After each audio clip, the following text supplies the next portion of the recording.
kemudian ada infrared termografi level 2, kemudian thermal dan mechanical energy auditor, serta main analis di PLTU, khususnya memang di PLTU, serta life cycle assessment sebagai penilai. Cuma memang ini ada beberapa yang lintas dari disiplin ilmu yang saya kuasai ya. Karena memang sebenarnya ini saya dari CEMIS ya, CEMIS IPB University gitu ya. Nah ini kayak menjadi ke mesin itu ya. Mungkin nanti bisa sharing-sharing terkait dengan yang memang pure dari teknik mesin gitu ya. Oke, sedikit mungkin saya akan perkenalkan dulu terkait PT Kogindo Daya Bersama. Jadi memang di PT Kogindo Daya Bersama ini banyak Pak ya, banyak dan salah satunya memang ini anak usaha dari PT PLN Indonesia Power. Nah ini bisa dilihat, jadi Indonesia Power ini anak usahanya dari PLN, mungkin sekarang sudah holding subholding. Nah ini Kogindo salah satu anak usahanya dari PT PLN Indonesia Power. Nah dengan visinya sendiri ini jadi perusahaan terpercaya dalam penyediaan solusi bidang energi di kawasan Asia. Kemudian misinya menyediakan solusi energi yang terbaik, terkini dan terintegrasi. Nah ini untuk Kogindo sendiri ini memang berdiri dari 15 April 1998, jadi kurang lebih usianya sudah 25 tahun, dan kantor pusatnya ini ada di Jakarta Selatan ya, Jalan Pasar Minggu. Adapun core bisnisnya ini energy supply, OM service, MRO service, gas audition, gas engine service, FSC dan EBT. Nah, kalau untuk corporate value atau budayanya ini mengikuti dari BUMN Pak ya, karena memang PLN salah satu BUMN, Indonesia Power anak usahanya dari PLN, dan Kogindo akhirnya mengikuti. Untuk value ataupun budaya perusahaannya adalah akhlak. Nah, perlu diketahui bahwa di kami atau di tempat unit kerja saya bekerja ini masuknya ke dalam pembangkit jasa OM. Pembangkit jasa OM. Jadi salah satu di core bisnisnya itu yang di poin 2 yaitu OM service. Nah, ini mungkin bisa dilihat Pak, jadi posisi ataupun lokasi dari PLTU Berau ini letaknya di Kalimantan Timur. Nah, kalau misalkan ada yang pernah ke Berau, nanti di Berau sendiri memang ada 2 PLTU, yang satu dari anak usahanya Indonesia Power juga, Induk Pusaka Berau, dan ini PLTU Berau yang sebelumnya milik dari PLN ya, aset ownernya, karena HSA ini dialihkan ke PLN Indonesia Power, dan kami masih sebagai OM service-nya di PLTU Berau. Nah, untuk daya mampunya sendiri ini 2 kali 7 MW. Nah, mungkin untuk COD sendiri ini masih terhitungnya baru Pak ya. Baru ini unit 1 ini di 18 Juli 2020. Kemudian yang unit 2-nya ini di 24 November 2019. Nah, ini kalau misalkan dilihat dari petanya ya, peta jadi untuk PLTU Berau Teluk Bayur, karena memang dikenal masyarakat di sini disebutannya PLTU Teluk lah. Mungkin kalau misalkan di Balikpapan juga ada, itu PLTU Teluk Balikpapan, itu dikelola oleh Nusantara Power ya. Nah ini memang tadi di lokasinya sendiri ini dekat dengan Sungai Segah ya, Sungai Segah. Nah ini memang untuk jalurnya sendiri, ini kami saat ini masih melalui ataupun melintasi jalur tambang dan jalur sungai. Jadi saat ini akses ibaratnya pulang pergi pegawai ini melalui jalur sungai. Oke, sedikit pengetahuan tentang posisi ataupun lokasi PLTU Berau itu Pak ya. Nah, ini masuk ke pembahasan ataupun ke topik ya, topik yang saya kasih judul identifikasi masalah berat frekuensi sama kapitasi, dan fokusnya di pompa sentrifugal.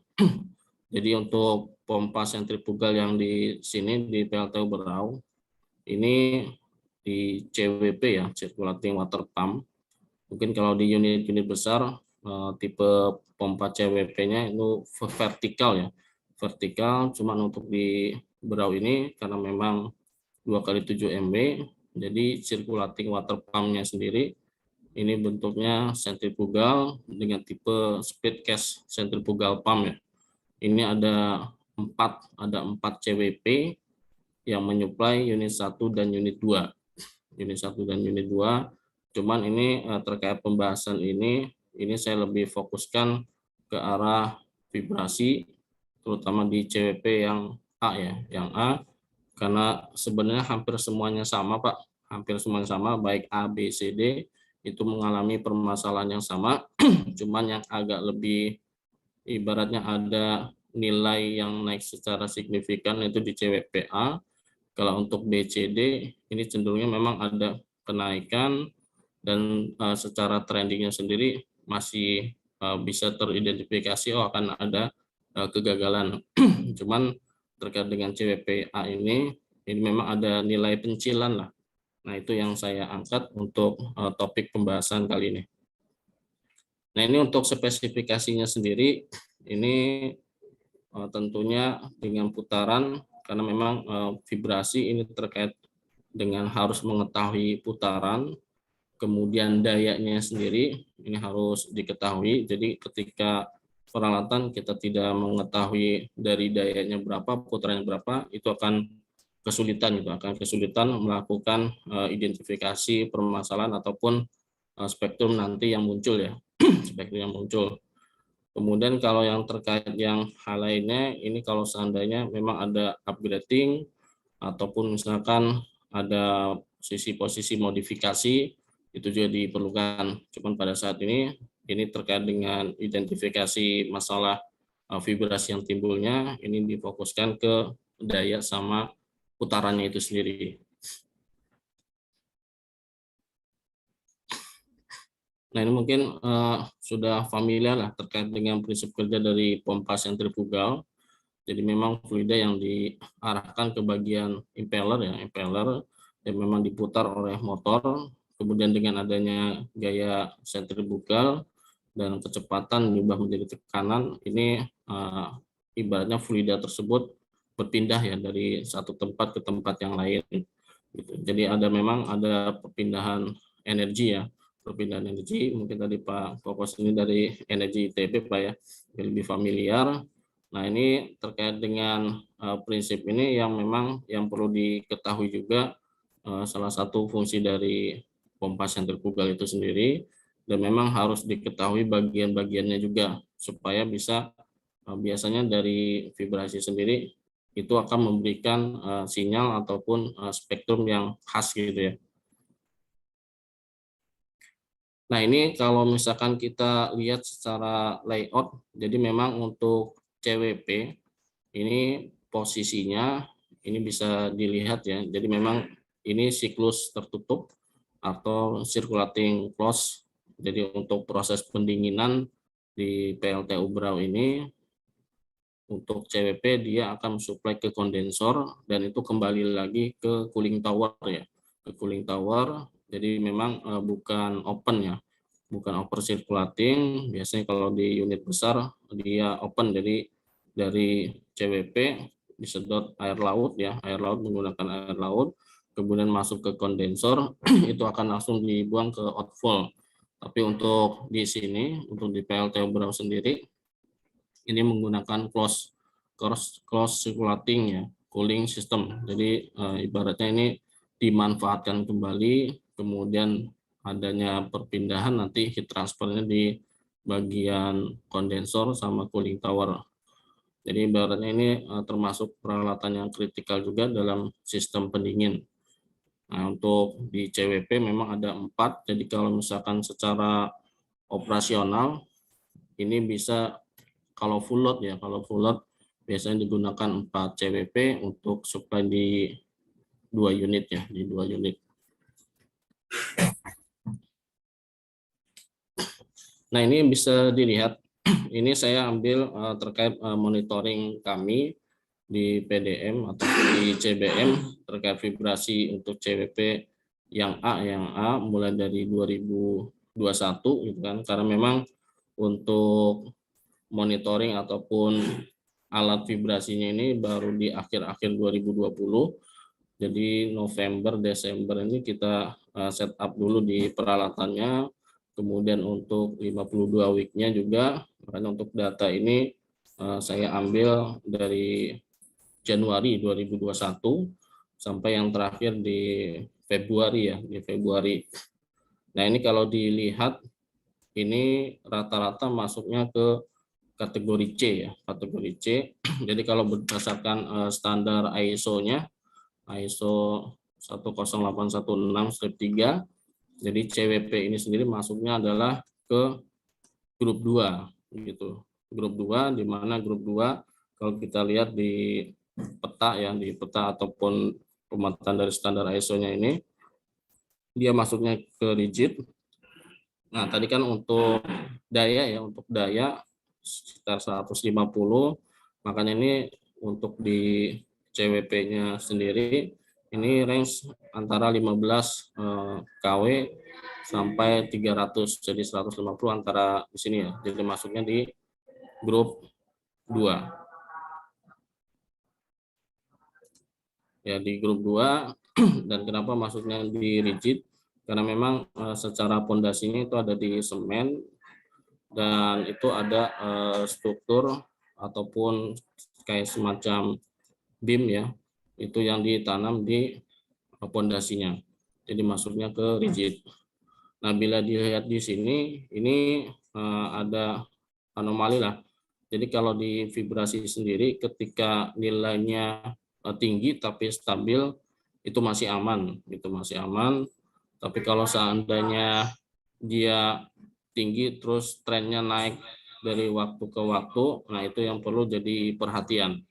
Jadi kalau misalkan dilihat di sini untuk vibrasi CWP yang A, ini ada anomali di tanggal 30 Agustus 2022.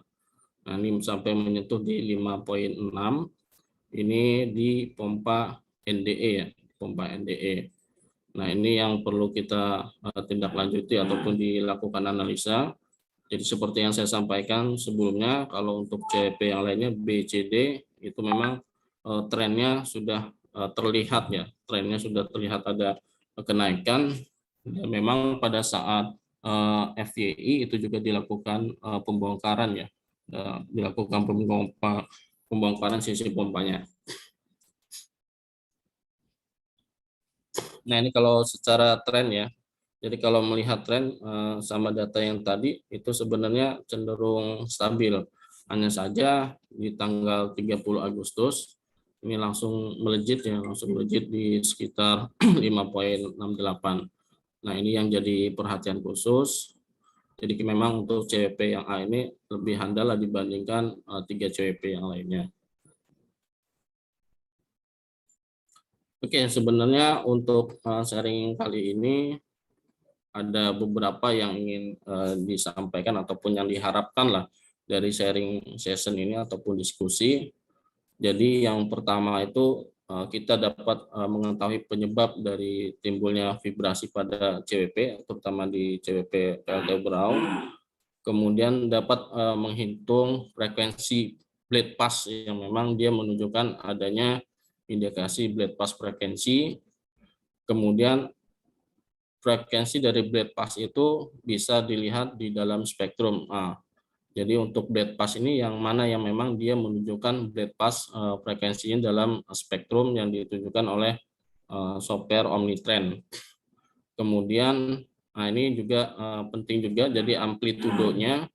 Nah, amplitudo antara nilai overall, jadi kalau yang tadi data yang ada menunjukkan 5,6 itu secara overall, tapi ketika di spektrum bisa jadi nilainya tidak segitu ya. Tidak segitu di sisi amplitudonya, itu nanti kita lihat di sisi spektrumnya. Kemudian identifikasi jadi terjadinya kavitasi ya, kavitasi. Kemudian dampak dari blade pass itu seperti apa, sama dampak dari kavitasi tersebut seperti apa terhadap pompa sentrifugal. Nah, ini untuk proses ataupun metode saat dilakukan analisa vibrasi. Nah, tentunya tadi jadi untuk pengumpulan data, jadi data ini tidak hanya satu waktu, tapi memang merunut dari sebelum-sebelumnya. Itu data perlu ibaratnya kita kumpulkan. Nah, kalau misalkan menggunakan software ataupun alat yang sudah canggih lah, katakanlah canggih dalam vibrasi, itu biasanya terikut di alat. Tapi kalau seandainya memakai vibmeter, mau tidak mau ini memang harus dilakukan logsheet lah istilahnya, dicatat secara manual. Tapi kalau seandainya sudah menggunakan software, ini biasanya sudah terikut apabila sudah dipindahkan lah ya, sudah di-download gitu dari alatnya ke software. Kemudian ini adanya pembahasan, kemudian dilakukan implementasi terhadap hasil dari analisa tersebut dan dilakukan evaluasi kembali. Nah, ini untuk data sendiri ataupun studi literaturnya, ini karena kami ada ibaratnya fasilitas dari Maximo ya. Jadi di PLN Indonesia Power ini ada aplikasi Maximo. Jadi terkait dengan scheduling untuk work planningnya. Jadi untuk perencanaannya ini masuk ke modulnya preventive maintenance. Nanti di sana sebenarnya nanti ada beberapa pilihan lah. Jadi nanti pilihannya adalah ke PDM. Nah, ini untuk PDM. Jadi di sisi vibration circulating ini sudah ada, jadi ada 4 terkait dengan kegiatan PDM untuk vibrasi di CWP ABCD ya. Kemudian untuk literaturnya sendiri, nah ini menggunakan training manual dari Mobius Institute. Jadi memang untuk sertifikasi vibrasinya sendiri biasanya ini difasilitasi ataupun yang tes soal-soalnya dari Mobius Institute. Dan untuk fasilitator di Indonesia-nya bisa macam-macam lah. Cuman rata-rata memang dari keluaran Mobius Institute. Kemudian untuk pembahasan dan kajian, nah ini kami akan melakukan diskusi biasanya dengan bidang operasi, pemeliharaan, dan engineering. Kemudian harus mengetahui riwayat operasinya dan pemeliharaan.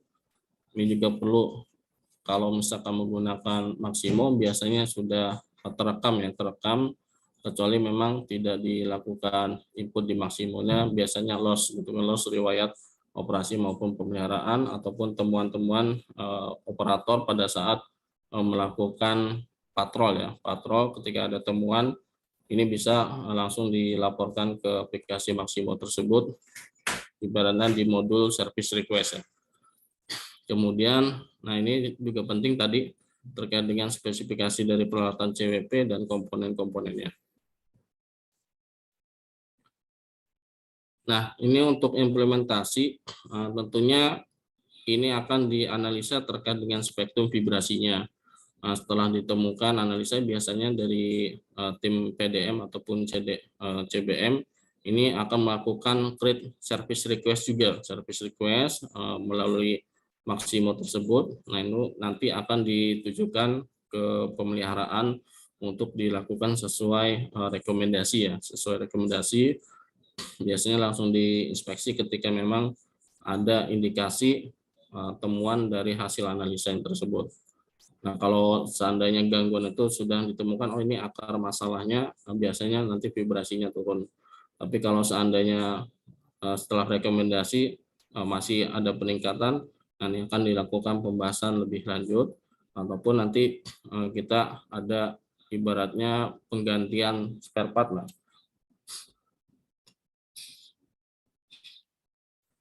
Nah, ini sedikit terkait dengan tinjauan untuk vibrasi ya. Nah, ini mungkin umum lah. Jadi vibrasi kalau secara ininya gerakan bolak-balik yang memang di sekitar titik keseimbangan, semua peralatan sebenarnya dia akan menghasilkan vibrasi. Tapi apakah vibrasi itu masih toleran atau sudah out of range lah gitu ya. Jadi memang di sini batasan tadi menggunakan ISO tersebut gitu, dimana untuk vibrasinya kalau untuk rotating equipment yang biasa kami cek gitu kan, kami lakukan di PDM-nya itu area fan, pompa, motor, kemudian turbin gitu kan. Dan biasanya memang permasalahan yang sering timbul kerusakan bearing, misalignment, anbalan, ataupun ada masalah di pondasi gitu kan. Ketika ini untuk kapitasi ataupun bypass frekuensi, ini biasanya tidak semua mengalami hal yang sama terkait dengan bypass. Nah, ini untuk pengukuran ataupun vibrasi unit satuan-satuannya memang ini perlu diketahui juga. Jadi untuk alat sendiri kami menggunakan Vib Expert. Nah, ini satuannya velocity ya. Velocity yang memang biasa umumnya menggunakan velocity. Kalau untuk yang lainnya displacement biasanya di turbin, akselerasi memang untuk yang nilai frekuensinya tinggi, high speed itu biasanya di gearbox ya, di gearbox ataupun di bearing. Nah, itu bisa. Cuma kalau bearingnya sudah terlalu parah, dia akan terdeteksi di nilai velocity itu sendiri.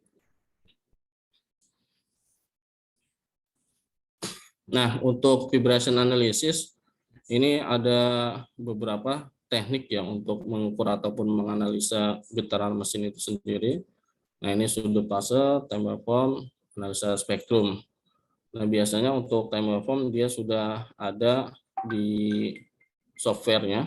Jadi software menggunakan Omnitrend. Nah, sedangkan untuk sudut fase ini biasanya kita catat ya, menggunakan 2 sensor. Jadi salah satu teknik juga untuk memastikan sudut fase biasanya yang sering keliru itu antara anbalan dengan looseness ataupun struktural looseness. Nah, ini bisa dikonfirmasi dengan sudut fase apakah dia memang terjadi anbalan atau memang dia struktural looseness. Cuman saya tidak akan bahas ke situ ya, karena ini lebih ke order analisis, kemudian time waveform ini biasanya acak, dan untuk memastikan dari analisa spektrumnya, time waveform dia bentuknya gelombang, jadi kalau biasanya kelihatan ketika anbalan bentuk time waveformnya itu bagus, jadi kalau misalkan dia masih acak bisa dibilang masih bagus, tapi ketika sudah membentuk bentuk-bentuk gelombang yang memang kelihatan cantik lah gitu kan, ataupun bentuk seperti M, itu bisa dari time waveform sebagai pendukung dari analisa spektrum. Cuman rata-rata memang menggunakan machinery dari analisa spektrum itu sendiri. Jadi untuk sudut fase, time waveform, ini analisa lebih lanjut. Dan ini yang tidak kalah menarik, ini order vibration analysis. Nah, ini untuk order vibration analysis bisa jadi jarang ada yang memakai gitu kan, tapi sebenarnya ini order vibration analysis akan memudahkan ya, akan memudahkan terutama di frekuensi-frekuensi yang memang RPM yang bisa berubah. Jadi kalau RPM-nya tetap sih tidak masalah gitu kan, bisa kelihatan dia berada di RPM berapa. Tapi kalau seandainya dia berubah-berubah gitu, nah untuk memastikan sendiri RPM-nya harus disesuaikan. Jadi untuk order analisis ini memang lebih ke rotasi atau putaran dari mesinnya gitu, mesinnya. Nah, ini akan berhubungan dengan bypass frekuensi juga. Jadi kalau secara hitungannya lagi ya, secara hitungannya, jadi nilai frekuensinya RPM-nya dia berapa, katakanlah 3000 gitu kan, 3000. Kemudian di frekuensinya berarti 3000 dibagi 60, dapatlah dia 50. Nah, 50 itu bisa masuk ke satu order, satu kali order. Tapi ketika RPM-nya berubah, otomatis frekuensinya akan berubah. Jadi kalau misalkan dia ke 1500 atau misalkan ada perubahan berapa kalau dia menggunakan inverter, nah pentingnya harus diketahui berapa RPM-nya ini gitu kan, berapa RPM-nya. Nanti dia akan ketahuan frekuensi yang muncul pertama, frekuensi pertama dia itu adalah satu kali order. Tapi kalau sudah menggunakan order vibration analysis, jadi ibaratnya di softwarenya sudah diubah ke order berapapun perubahan, terutama yang sudah diketahui putaran aktualnya, dia akan mengikuti gitu ya. Jadi memang untuk order ini, order vibration analysis, jadi pengukuran frekuensi yang disesuaikan dengan RPM-nya gitu ya. Nah, ini mungkin ada contohnya ya. Jadi kalau misalkan mesin tadi berputar di 900 RPM, nah 900 dibagi 60 tadi kurang lebih di 15 Hz. Maka ini 15 Hz itu akan menjadi satu kali ordernya gitu. Ketika dia meningkat lagi di 30, kemudian di 45, maka order ini akan mengikuti. Jadi 15, 30, 45 berarti dia satu kali order, dua kali order, tiga kali order. Namun halnya ketika RPM-nya ini berubah gitu kan, terutama yang pakai inverter, ini otomatis ordernya juga akan mengikuti dari RPM-nya. Jadi contoh ternyata dari putaran 900 diubah ke 1200. Nah, ini kita akan melihat di 20 Hz-nya sebagai satu kali ordernya. Gitu, satu kali ordernya. Jadi ada perubahan terhadap nilai frekuensi, tapi ordernya tetap sama. Jadi ordernya tetap sama, frekuensi walaupun dia berubah, ordernya akan tetap gitu. Walaupun RPM-nya tadi berubah, tapi ordernya dia akan mengikuti terhadap putaran RPM dibagi dengan 60 tersebut. Jadi kalau melihat di sini untuk satu kali order ya sama semua. Yang putaran 900 RPM ya satu kali order, tetap satu kali order, tapi frekuensinya dia di 5 Hz, 15 Hz. Yang 1200 di 20 Hz. Tapi dia tetap masuknya ke dalam satu kali order. Nah, ini satu kali order, dua kali order, tiga kali order. Ini yang biasanya di Mobius Institute sebagai patokan saat kita melakukan analisa spektrum. Jadi kalau dilihatnya hanya frekuensi saja, ini biasanya acak yang kita nggak bakal tahu sebelum dia diubah ke order vibration analysisnya. Jadi memang untuk order analisis ini akan membantu untuk menumbuhkan ataupun mencegah kegagalan dari mesin yang berputar tapi putarannya tidak tetap gitu ya, putaran tidak tetap.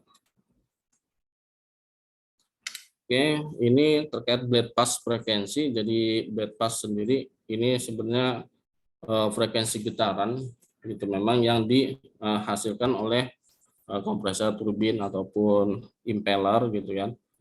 Nah, di mana blade pass sendiri ini jumlah blade-nya dikali RPM-nya. Jadi ya kita perlu tahu juga sebenarnya ada berapa blade, ada berapa ibaratnya si impeller itu lubang-lubangnya gitu ya. Jadi kalau seandainya kita nggak tahu, oh ini sebenarnya frekuensi dari siapa, apakah ini masuknya ke blade pass atau bukan, ataukah dia harmoniknya ada.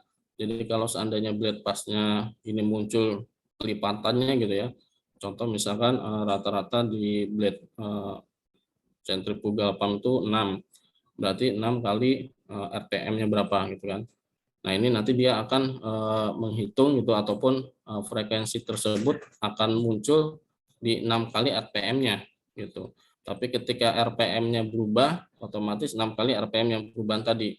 Tapi kalau seandainya di konversi ataupun diubah ke order, ini otomatis dia akan tetap nilainya segitu. Dia berada misalkan di jumlah blade-nya tadi 6, ya dia akan muncul di 6 kali order. Walaupun seandainya frekuensinya berubah-berubah. Tapi yang pasti memang harus diketahui putaran aktual dari peralatan atau mesin tersebut. Atau kalau di sini kan menggunakan pompa sentrifugal. Jadi memang untuk order akan memudahkan dalam mengidentifikasi blade pass yang memang nanti korelasinya ke analisa spektrum ataupun ketetapan yang dikeluarkan oleh Mobius Institute. Kemudian untuk kavitasi, nah ini kavitasi ini yang akan menyumbang lah gitu kan, kalau secara spektrumnya dia akan menyumbang nilai yang tinggi ya, nilai yang tinggi. Padahal dari segi amplitude ataupun permasalahannya yang bisa dilihat nilai amplitude pada spektrumnya masih rendah. Jadi memang kavitasi ini ibaratnya ada gelembung ataupun misalkan udara yang terjebak lah, bahasa umumnya udara yang terjebak. Nah, ini yang sebenarnya ketika itu dibiarkan saja akan menimbulkan masalah gitu kan, akan menimbulkan masalah.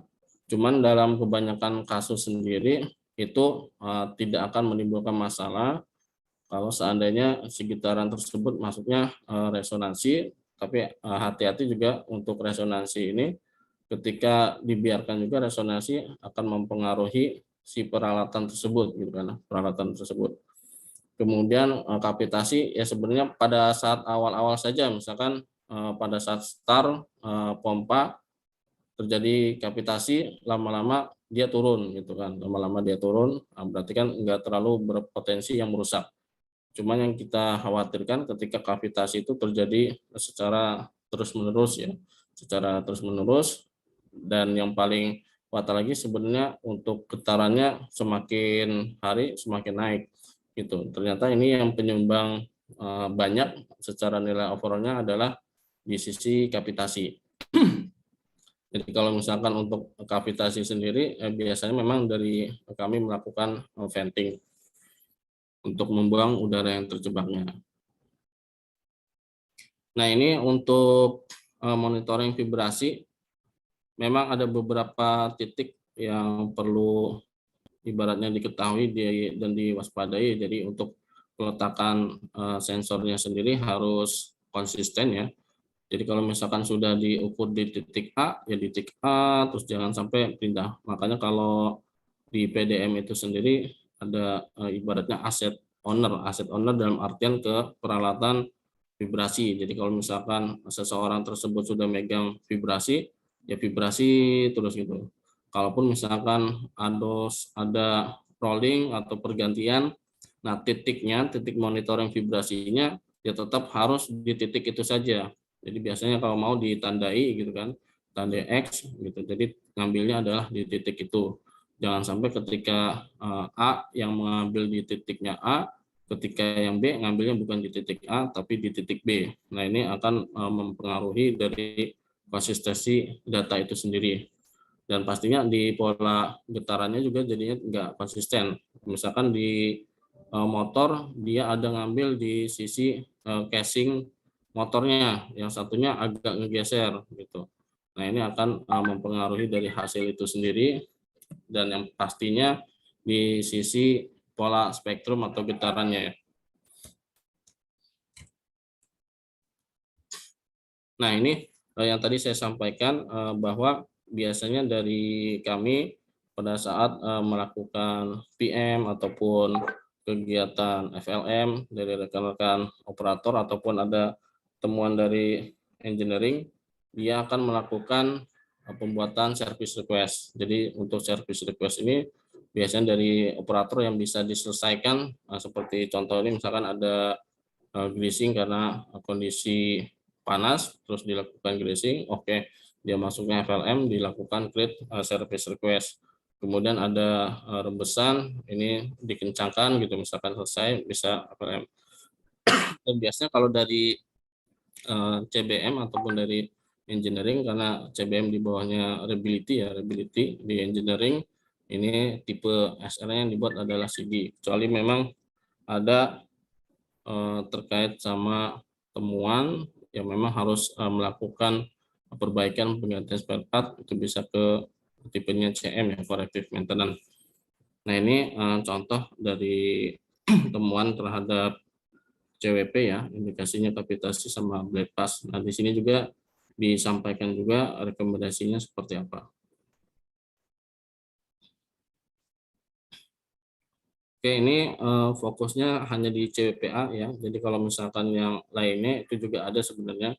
Jadi untuk di CWPA-nya sendiri, ini untuk condition direct-nya, jadi ada penggantian pompa satu set gitu kan. Tapi sebelum ada rekomendasi penggantian pompa itu sendiri, biasanya dilakukan inspeksi. Kemudian dari inspeksinya ketika ada temuan baru akan ada penggantian pompa satu setnya. Kemudian untuk preventive maintenance-nya ini dari pihak listrik ataupun nanti di mekanik.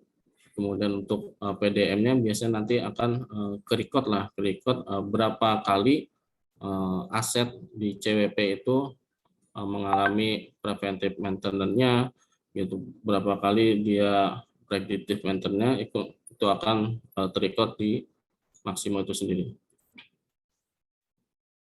Oke, ini karena ada temuan tersebut ya, ada temuan tersebut, Makanya untuk wellness-nya sendiri ini masuknya kita masukkan ke kategori kuning.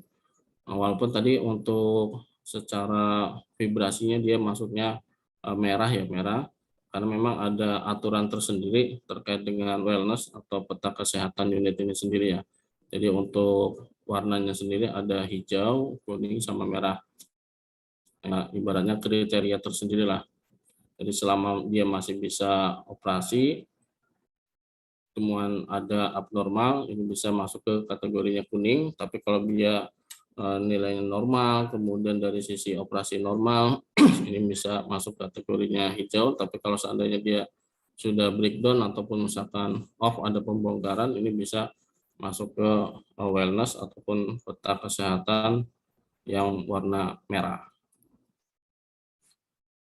Nah, ini untuk spektrumnya ya. Ini spektrum pada saat di sisi motor, di sisi NDE motor. Jadi kalau dilihat ini sudah order ya, sudah diubah ke order. Jadi memang di sini untuk spektrumnya sangat beragam ya, sangat beragam dari tiap sisi baik horizontal, vertikal maupun aksial. Cuman bisa diperhatikan pola spektrumnya. Kemudian untuk nilainya sendiri kalau melihat di sini sih masih kecil ya. Ini untuk data ataupun spektrum yang diambil yang tanggal 30 Agustus 2022 tersebut ya. Jadi untuk di motornya sendiri ini rata-rata untuk amplitudonya secara velocity-nya masih di bawah 1 ya, di bawah 1. Cuman untuk di sisi aksial ini ada sampai nyentuh 1. Jadi memang diperhatikan dari pola spektrum sama nilai amplitudonya. Kemudian untuk di bearing DE, nah ini juga untuk amplitudo sama pola spektrumnya, dia apakah ada mirip-mirip gitu kan, mirip-mirip gitu, ataukah memang ini untuk spektrumnya sendiri ini dari vibrasi motor yang maaf, vibrasinya pompa yang masuk ke motor. Cuman secara amplitudonya ini masih di bawah 1 ya, di bawah 1, sama halnya dengan horizontal, vertikal maupun aksial. Nah, ini untuk yang bearing DE pump. Nah, ini spektrumnya sudah sangat ibaratnya acak lah di sisi floornya. Jadi di sisi lantainya sendiri ini sudah acak ya, sudah acak. Tapi dia untuk nilai amplitudo secara spektrumnya masih di bawah 1. Ini paling tinggi 0,28 ya, 0,28. Kemudian untuk yang sisi horizontalnya ini ada sampai tembus 1. Cuman rata-rata memang masih di bawah 1 ya, masih di bawah 1 untuk nilai velocity-nya. Nah, kemudian untuk NDE sendiri, nah NDE ini juga sama. Jadi kalau secara amplitudonya baik itu di order 1-2 ya, ini 1-2 sudah diubah ke order, ini masih di bawah. Cuman untuk yang sisi aksial ini tembus sampai 1,4. 1,4. Jadi kalau melihat yang secara overallnya ini 5,6. Jadi yang kecil-kecil ini atau noise floor-nya ini dia akan menyumbang ke nilai overallnya gitu, nilai overallnya, sehingga untuk vibrasi ataupun pembacaan amplitude secara velocity-nya untuk di vibrasi sisi pompa itu tinggi di 5,6. Jadi kalau misalkan kita bandingkan sama yang motor ya, motornya tidak terlalu banyak noise floor-nya.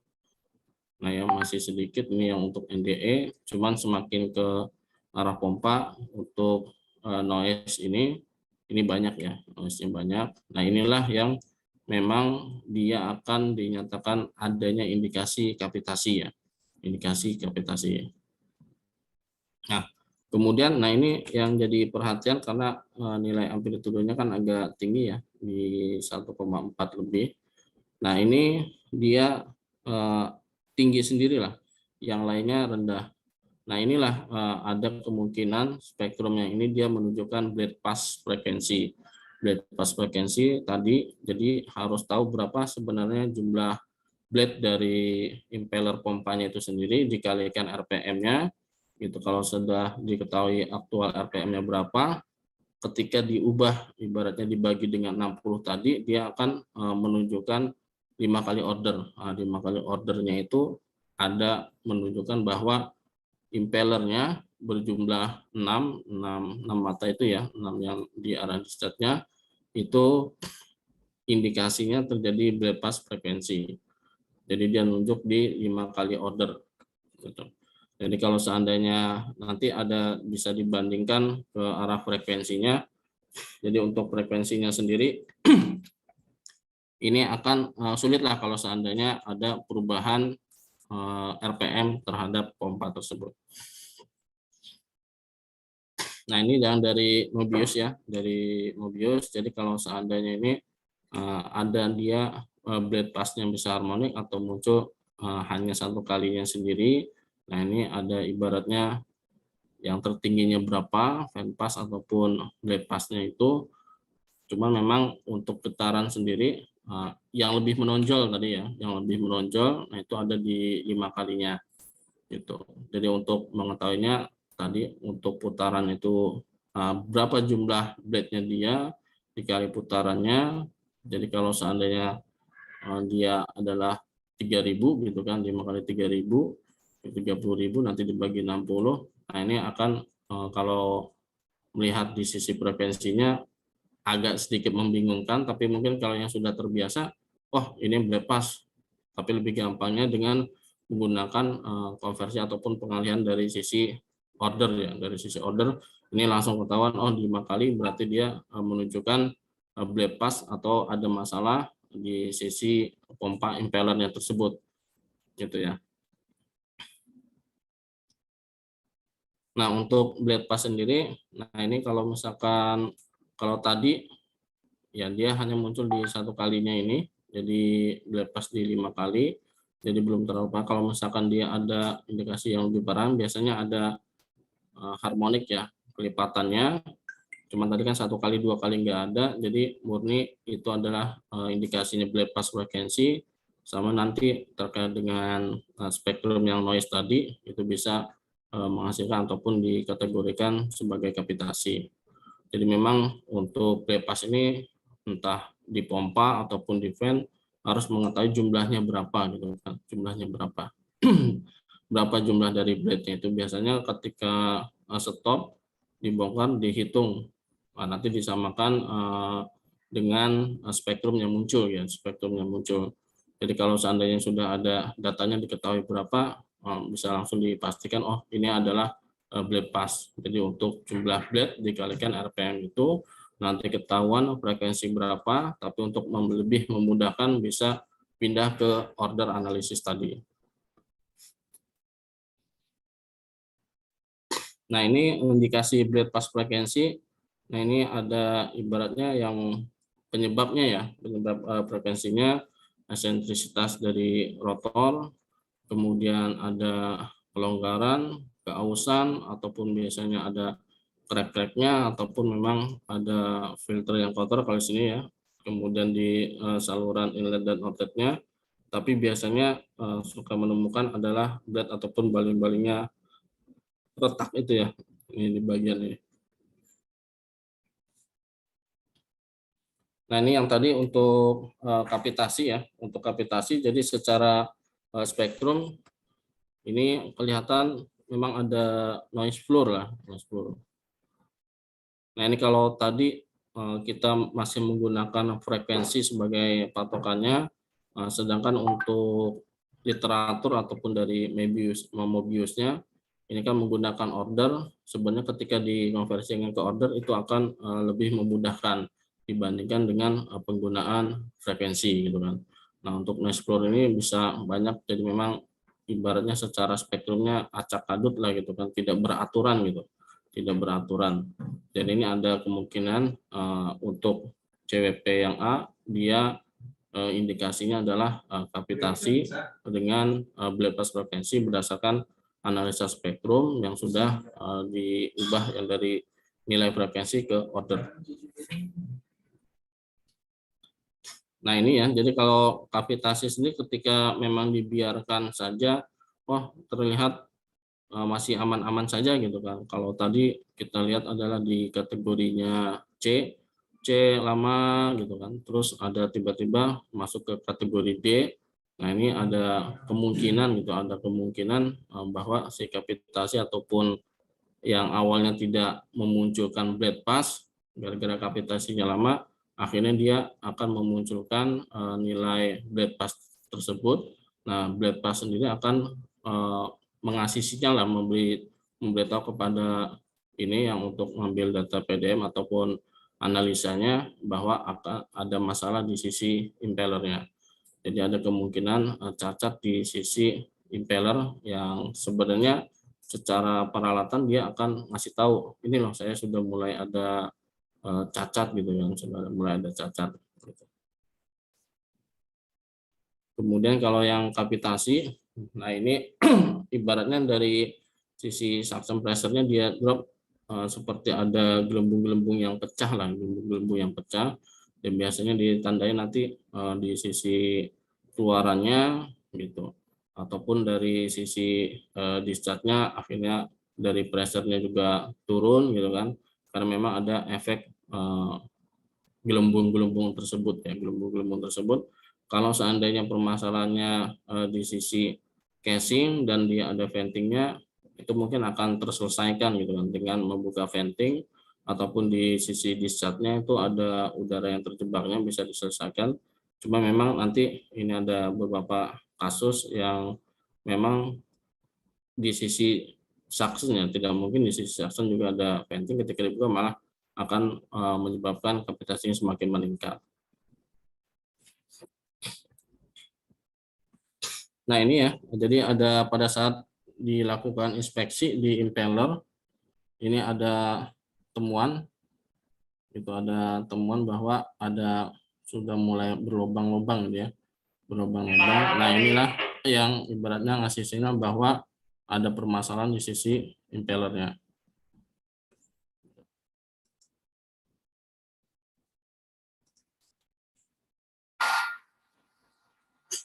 Nah ini bisa dilihat.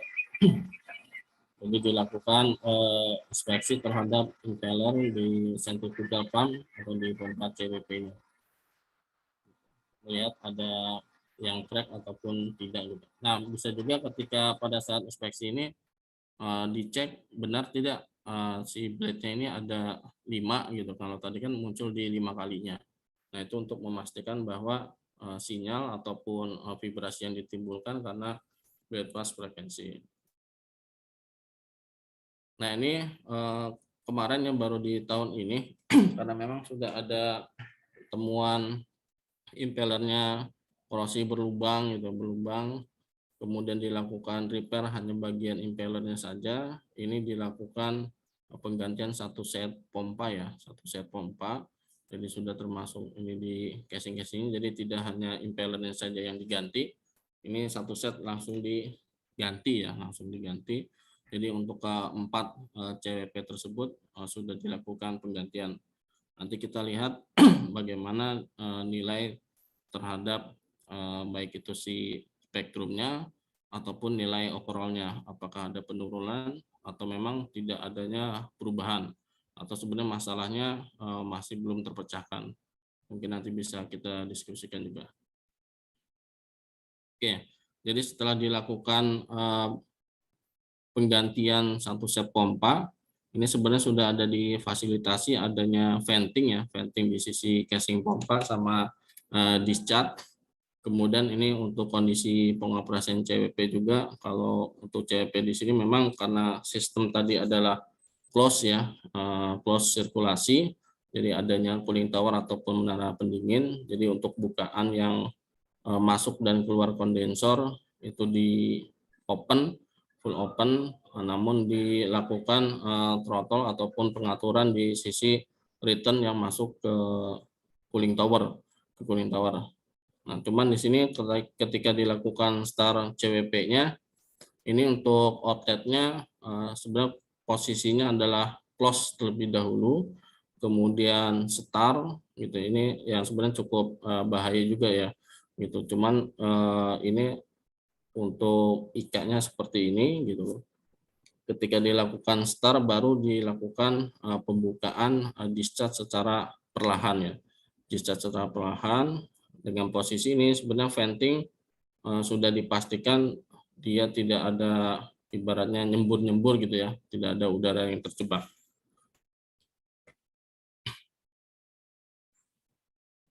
Nah, ini kalau dibandingkan pada saat commissioning, jadi pada saat awal-awal proses commissioning itu sendiri untuk CWPA, ini bisa dilihat yang bagian atas itu adalah sisi motor ya, nilai motor. Ini rata-rata di bawah 2, kemudian ini yang pompanya ini paling tinggi ada di 2,8 ya, di 2,8. Jadi memang masih masuk lah, walaupun dia tipis-tipis hampir mendekati masuk kategori C. Nah, ini pada saat selesai dilakukan penggantian, jadi sebelum dilakukan kopel antara motor dengan pompanya, ini dilakukan soloran tes dulu ya, soloran tes. Jadi ini kalau motornya sendiri juga ada standarnya, ini dari NEMA ya, ISO 2372. Ini untuk CWP sendiri. Jadi kalau melihat di sini adalah masuk ke kategorinya di kelas C gitu kan, kelas C ataupun kelas 2 juga bisa masuk gitu kan. Jadi ini karena masih di bawah 1, bisa dilihat untuk yang kategori A ataupun masih bagus lah ya, masih bagus. Ini di bawah 1. Jadi untuk motornya memang enggak ada masalah gitu kan. Gitu. Terus apa yang terjadi pada saat sudah dilakukan kopel dari motor ke pompa. Nah, ini yang ibaratnya cukup mengejutkan juga gitu ya. Jadi pada saat sudah dilakukan satu set pompa malah vibrasinya naik gitu kan. Dari sekitar 3,2, jadi eksekusinya adalah di bulan Mei kemarin ya. Di bulan Mei kemarin ketika sudah dilakukan penggantian pompa satu set malah vibrasinya tinggi ya, meningkat gitu, meningkat pada dari sebelumnya ya, walaupun agak ada peningkatan dari bulan Maret ke April dari 2,9 naik 3,12. Padahal dengan harapan ketika dilakukan penggantian satu set pompa itu vibrasinya turun, setidaknya ya mendekati pada saat commissioning lah di 2,8 gitu kan. Walaupun itu juga nilainya tipis ya, tipis gitu kan. Atau bisa jadi pada saat dilakukan commissioning hari berikutnya sebenarnya sudah naik ke masuk ke kategori C juga. Cuma karena nilainya cenderung stabil, makanya dia udah aman-aman saja. Ketika memang nilainya terus meningkat, nah itu yang bahaya ya, bahaya. Kemudian dilakukan pengambilan. Nah, kalau lihat di sini berarti masih ada masalah di sisi kapitasinya dan adanya blade pass-nya masih ada gitu kan, blade pass-nya masih ada. Nah, ini dibandingkan antara frekuensi analisis sama order analisis. Ini kalau seandainya putarannya masih sama ya, putarannya masih sama, otomatis ya terbacanya enggak terlalu jauh berbeda.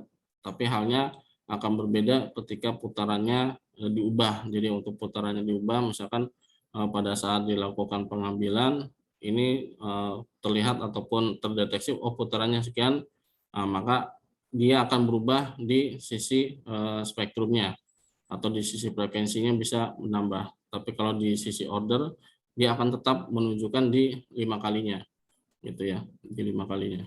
Nah, ini di tanggal 6 Mei ini kapitasinya ataupun dari noise floor-nya juga masih banyak. Nah, ini apalagi di sisi bearing NDE di sisi vertikal, ini walaupun di amplitudenya di bawah 1, cuma karena dia banyak, nah inilah yang menyumbang nilai secara overall tadi yang menyentuh nilai 8 itu masih tinggi. Masih tinggi. Nah, ini kapitasi yang perlu diatasi lah, diatasi karena sebenarnya sudah dilakukan penggantian pompa gitu. Pompa satu set, pompa baru secara manufaktur mungkin kita klaim oh ini pompanya nggak bagus gitu kan. Nah, bisa jadi ya karena memang untuk pompanya sudah baru, berarti ada hal lain yang menyebabkan timbulnya kapitasi itu sendiri gitu kan, kapitasi itu sendiri.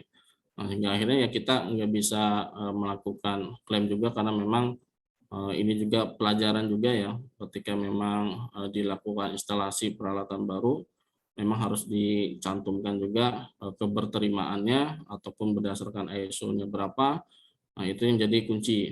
Nah, ini karena memang tidak dikunci di sisi ISO ataupun yang lainnya dari kategori-kategorinya, hingga akhirnya ya sudah dilakukan pemasangan dan saat ini masih kita monitoring terkait dengan adanya kapitasi yang menyebabkan high vibrasi itu. Nah, ini sama ya, jadi rata-rata ini kapitasi dengan nilai amplitudenya di bawah. Kemudian, nah ini 8 Juni, nah, bisa dilihat bedanya kalau yang sebelumnya dia nggak ada menunjukkan di 5 kali ordernya ya. Di 5 kalinya order ini nggak terlalu tinggi. Kalau yang di 8 Juni dia sudah muncul lagi untuk di sisi horizontalnya, nah di 5 kali.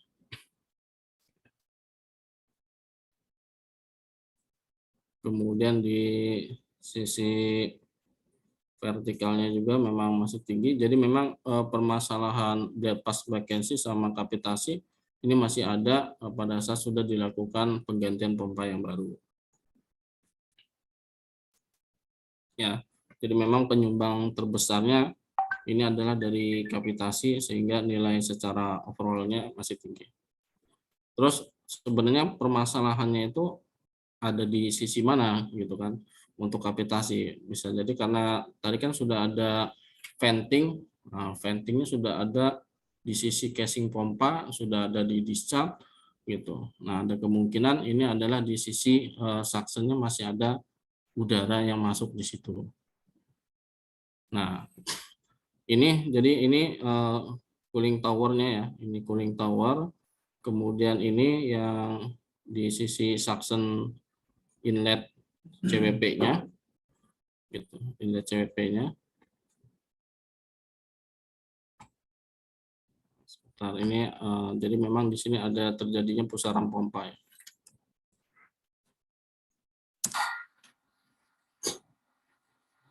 Nah ini seperti ibaratnya pusaran pompanya.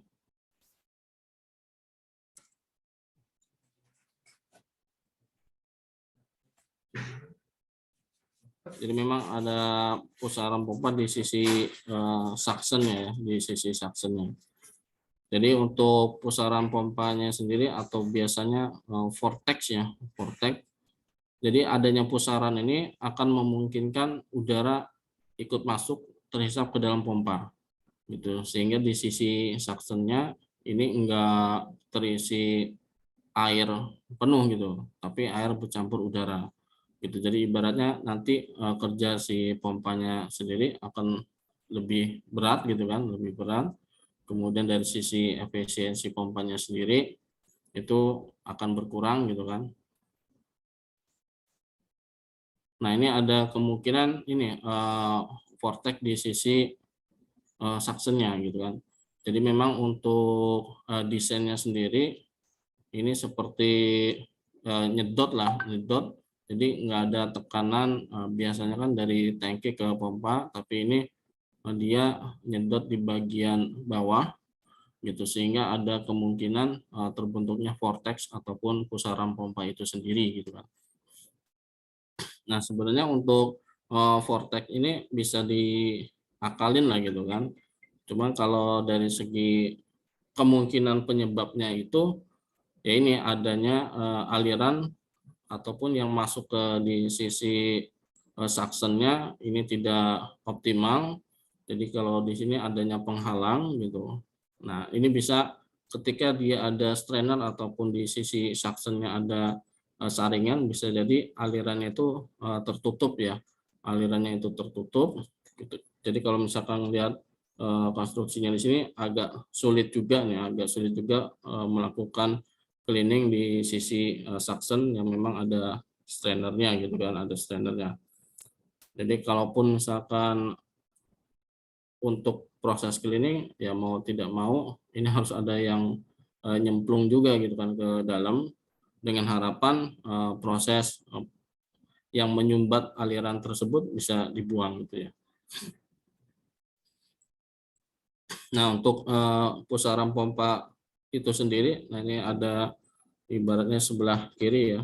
Ini ada semacam kayak simulasi. Jadi untuk di sisi posisi suctionnya gitu, di posisi suctionnya ini adanya pusaran. Jadi sebenarnya kalau untuk mengatasi masalah dari pusaran pompa itu ya balik lagi ke desain gitu kan, balik lagi ke desainnya gitu. Jangan-jangan memang ada kesalahan desain gitu kan. Karena kalau melihat dari commissioning ya sebenarnya tidak masuk kategori B juga gitu kan, bahkan B mendekati C gitu kan, ketika proses dilakukan pengambilan data itu masuknya kategori C terus gitu kan gitu. Nah, ini kalau misalkan untuk mengatasi pusaran pompa, ini ada menambah ukuran, kemudian kedalamannya, ataupun ini mengurangi laju aliran pompa, kemudian adanya ya kalau yang paling memungkinkan yang bisa dilakukan membersihkan sampah kalau misalkan dia di sisi strainernya banyak yang nyangkut lah, karena memang sebelumnya ada kejadian juga di sisi cooling towernya itu ada drift eliminator lamela itu yang rontok. Nah, itu ada kemungkinan dia masuk ke situ, itu yang menghalangi di sisi suction pompanya. Nah, ini kalau ini ibaratnya di NFPA ini biasanya di perfecting ya, di sistem-sistem perfecting pump atau di pompa sentrifugalnya buat perfecting. Cuma saya nggak bahas detail terkait ini. Ini ibaratnya untuk mengatasi masalah vortex. Jadi ada perubahan di sisi desain suction ataupun dari diameter pompanya. Nah, yang terakhir mungkin untuk kesimpulannya sendiri. Jadi untuk permasalahan vibrasi CWP ini memang dari gravitasi sama bypass frekuensi. Kemudian nah ini untuk frekuensi yang timbul gitu, ini dari kelipatan ya, ketika kita melihatnya adalah di sisi frekuensi ini nilainya sampai ratusan ribu lah ya, 100.000, tapi ketika diubah ke order ini langsung menunjukkan di 5 kali ordernya. Kemudian secara nilai overall itu 5,86. Kemudian kalau seandainya dilihat di spektrumnya ya hanya masih rendah gitu kan. Karena memang untuk nilai amplitude secara overall tertingginya itu disumbang dari nilai-nilai gravitasi tadi, kecil tapi banyak, itu yang akan menyumbang ke nilai secara overallnya. Kemudian untuk identifikasinya ataupun membedakan gravitasi sama blade pass tadi tentunya di sisi noise floor yang tidak beraturan. Kemudian untuk blade pass ataupun gravitasi jika dibiarkan berlanjut maka akan menimbulkan cacat pada impeller. Kemudian ini untuk saran tadi salah satunya memang ketika dilakukan 52 week yang tadinya 4 week bisa diperketat lagi ke 2 week ataupun 1 week gitu ya, 1 week. Kemudian tadi terkait dengan ibaratnya pengaturan laju dari ini bisa ditambahkan inverter. Kemudian terkait di sisi kolomnya itu juga bisa dilakukan perbaikan ataupun lebih dibesarkan lagi kalau seandainya di sisi pipanya, kalau berdasarkan studi literatur tadi bisa ditambah diameter pipanya.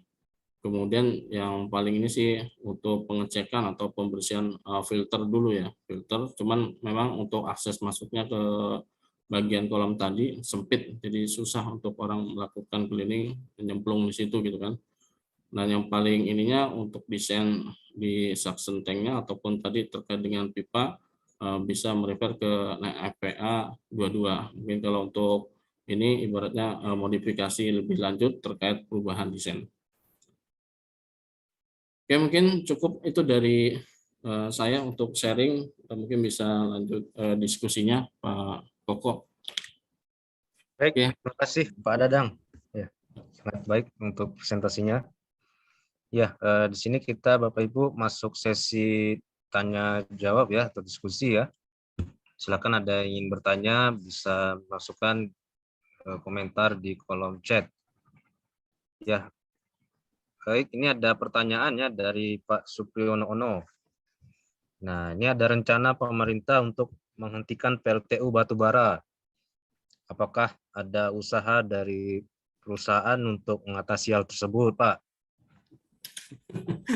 Ini jadi kebijakan. Iya, Pak. Nah, siap. Saya izin jawab sesuai kapabilitas saya, Pak ya. Iya, Jadi terkait dengan usaha menghentikan ataupun membatalkan kayaknya sangat minim sekali, Pak Supriyono ya. Karena memang ini ada target zero emisi ya di 2060 apa ya, kalau tidak salah gitu ya. Jadi paling kami yang mengikuti dari regulasinya dengan penambahan PLTS. Nah, mungkin perlu diketahui juga untuk di PLT Berau ini sudah terpasang PLTS juga, Pak. PLTS di 41 kWp dan rencananya tahun depan juga akan ditambah lagi gitu, Pak. Gitu. Terus kalau untuk PLTU batubara ya mungkin nanti dilihatlah untuk kedepannya karena memang masih dibutuhkan ya, Pak. Dibutuhkan terutama ini di luar Jawa lah, di luar Jawa mungkin kalau di Jawa sudah banyak dan mungkin sudah banyak pembangkit juga yang lebih efisien gitu kan, dan mungkin bisa dikatakan surplus energi. Tapi kalau untuk di wilayah kami di Kalimantan khususnya di distribusi di Tanjung Redep ini masih sangat dibutuhkan. Jadi untuk PLTU batubara masih sangat dibutuhkan karena di sini adanya PLTU sama PLTD. Jadi kalau dibandingkan PLTU sama PLTD mungkin lebih banyak PLTU gitu, Pak. Terus kalaupun misalkan ininya di PLTS kayaknya tidak bakal mencukupi. Soalnya yang terpasang ini 41 kWp ini, sedangkan kebutuhan secara total ya, secara total ini bisa nyampe 32 MW lah kurang lebih gitu, Pak. Mungkin itu, Pak, kalau terkait dengan usaha ataupun dari Kogindo gitu kan, karena Kogindo kan masih sifatnya OM gitu kan gitu. Kalau PLTU batubaranya banyak ditutup otomatis OM-nya juga akan berkurang. Kalau Kogindo juga gitu, iya, Pak. Jadi kita ngikutin regulasi yang ada saja. Jadi untuk PLTU-nya sendiri biasanya kita digabung supaya mengurangi dari karbon ya. Dari karbon kita juga sudah ada melakukan khususnya di Berau ini co-firing, jadi dicampur batu bara dengan cangkang sawit, limbah cangkang sawit gitu, Pak. baik. Ya, terima kasih, Pak. Ya, Ini ada pertanyaan dari Pak Andi Afriansa. Jika kita tidak mengetahui jumlah blade pada pompa atau fan, bagaimana kita tahu analisa spektrum bahwa itu blade phase frekuensi? oh siap. Oke, jadi kalau tadi ya memang sangat penting tadi ya ketika kita mengetahui jumlah blade-nya ya, jumlah blade ataupun pompanya. Biasanya dia kalau yang common ataupun yang muncul satu kali, dua kali, kemudian ada dia harmonik gitu ya, ada dia harmonik.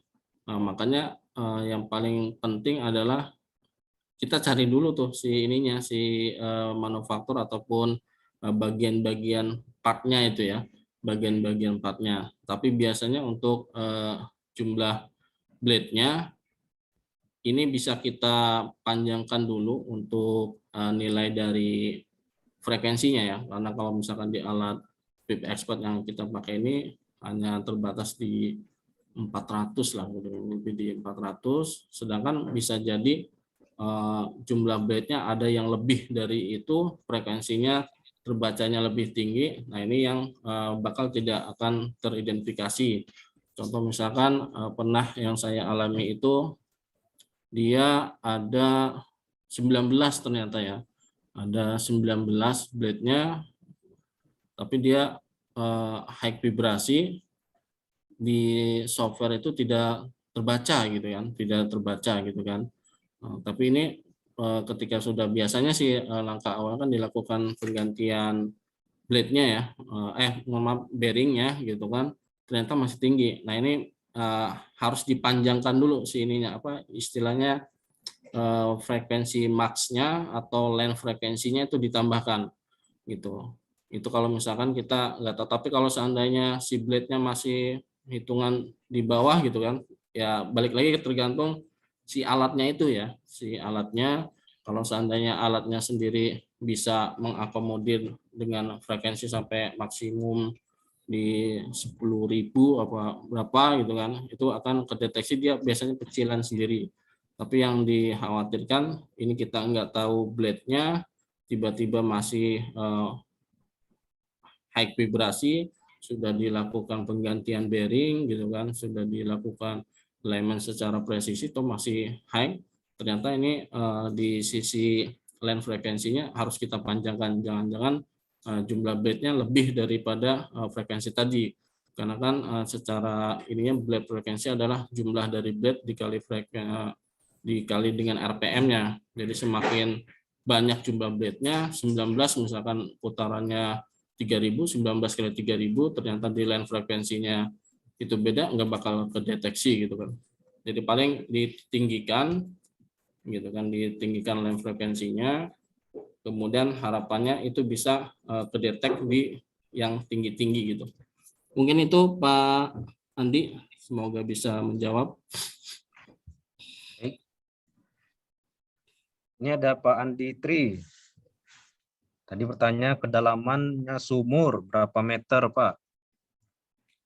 Nah, ini memang ini juga perlu diskusi ya, diskusi itu kalau secara di cooling towernya ya, di cooling tower atau cooling pondnya itu kurang lebih di 2 meter. Nah, cuman ini apakah dia lebih dalam lagi gitu ya, bisa jadi ke sisi 4 meternya gitu kan. Nah, makanya ini adanya vortex-nya ini kalau dugaan awal karena dia strainernya tadi gitu kotor, cuman kita agak sulit untuk membersihkannya. Pernah dicoba dengan menggunakan kayak semacam galah lah gitu kan, semacam galah. Cuma karena dia kan hanya di pinggir-pinggirnya saja, di bagian kalau dia ada food polyp ataupun saringannya tetap saja nggak bakal keambil gitu ya, tidak akan keambil, dia harus cemplung. Dan memang kalau di sisi cooling pondnya kurang lebih di 2 meter, tapi kalau seandainya dia lebih dalam lagi, sekarang belum pernah ada yang masuk ke dalam itu sih Pak. Jadi kurang lebih 2 sampai 4 meter kali ya. Itu sih Pak Andi. Baik, Pak. Di sini ada Pak Muhammad Fatoni. Di dalam tabel orders vibration analysis terdapat variasi frekuensi yang berbeda-beda untuk tiap ordernya. Apakah nilai frekuensi yang berbeda ini ditetapkan dari rumus atau standar? Jadi untuk ordernya sendiri Pak, jadi untuk order sendiri kalau di tabel tadi ibaratnya contoh ya, contoh, karena secara rumusnya dia kan RPM ataupun si ordernya itu dibagi dengan 60 tadi gitu ya. Kalau itu kan yang di tabel itu contoh, jadi frekuensinya katakanlah yang tadinya pakai inverter dengan putaran 900, kemudian ketika dinaikkan jadi 1.200. Nah ini kalau pakai order ya ketika dia ada masalah di situ dia tetap menampilkan ordernya dia. Contoh kalau di Berau ini ya pakai kayak semacam cool speeder ya, cool speeder ataupun pakai drive belt ya. Drive belt ini kan putaran antara motor kemudian sama fan-nya. Kita kan fan-nya pakai drive ya, belt drive gitu untuk impedan dan transmisi powernya. Itu kita harus tahu juga jangan-jangan ini yang dimaksud adalah permasalahan di sisi fan-nya gitu kan. atau jangan-jangan di sisi motornya. Jadi ketika kita menggunakan frekuensi, ini kita akan bingung gitu kan, kita akan bingung. Makanya digunakan order supaya lebih optimum. Hanya saja putarannya memang harus tahu putaran aktual. Jadi kalau nilai frekuensi yang berbeda-beda itu memang dari putaran aktualnya dia, gitu kan, putaran dari aktualnya mesin, kemudian dibagi dengan yang 60 tadi gitu, itu akan mendapatkan nilai ordernya. Jadi ordernya 1, 2, 3, kemudian kalau tadi di contohnya itu kan 900 sama 1200, berapapun misalkan dia perubahan dari frekuensinya, ordernya akan tetap sama gitu. Karena memang tadi mungkin bisa saya tampilkan lagi ya. Mungkin slide-nya ditampilkan. Ya, siap. Sudah muncul ya? Ya, sudah, Pak.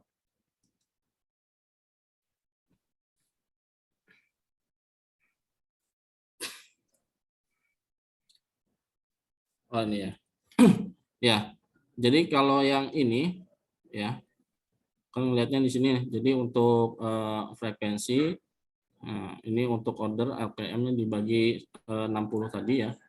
Jadi kalau yang 900 sama 1200 ini adalah putaran aktual si mesinnya gitu kan.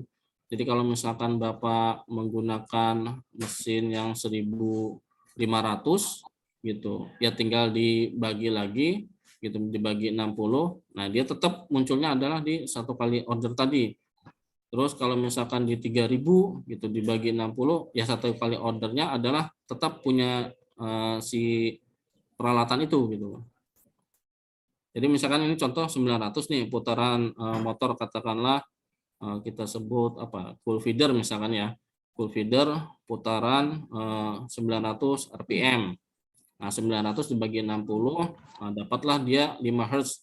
Nah, 5 Hz-nya ini adalah satu kali ordernya untuk putaran 900 rpm. Nah, tiba-tiba di bunker dia membutuhkan batu bara lebih banyak lagi, hingga akhirnya putarannya dipercepat lagi kan, ditambah lagi gitu kan. Putarannya ditambah lagi, otomatis putarannya naik dari 900 jadi putaran aktualnya di 1200.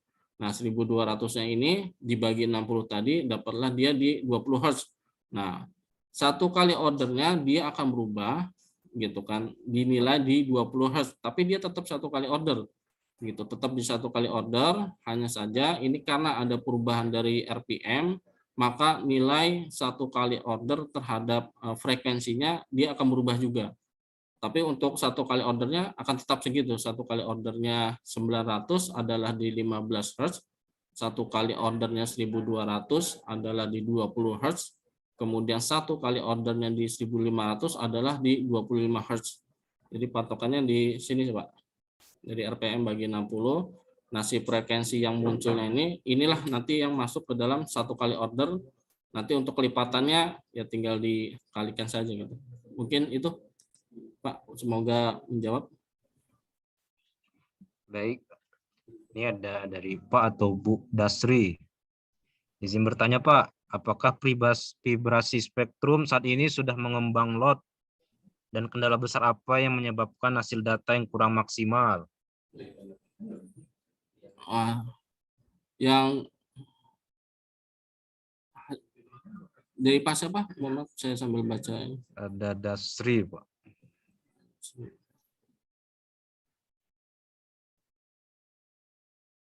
Di 1652. Mengembang lot dan mengembang lot maksudnya gimana? Mungkin Pak atau Bu Dasri bisa open mic.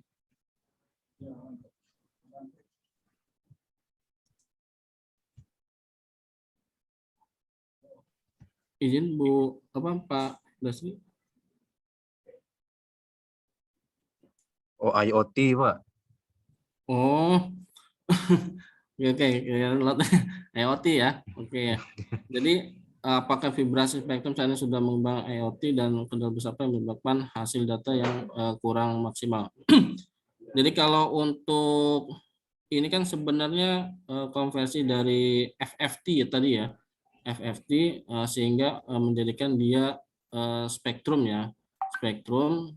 Tapi kalau yang untuk Internet of Things ya, ini maksudnya IoT itu ya, ini biasanya hanya data saja ya, hanya data, terutama datanya kalau misalkan di peralatan yang ini si Velocity ya, Velocity. Kalau untuk di turbin sendiri biasanya displacement gitu. Jadi kalau secara spektrumnya setahu saya sih belum sampai ke situ ya, karena memang dia ada software tersendiri, kecuali hanya mengambil data-data overall-nya saja ya.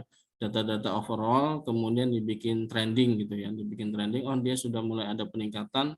Tapi balik lagi ketika dilakukan analisa spektrum, ini ada softwarenya itu gitu kan, si softwarenya itu. Jadi memang yang software ini akan mengubah dari FFT tadi gitu kan ke dalam spektrum gitu ya.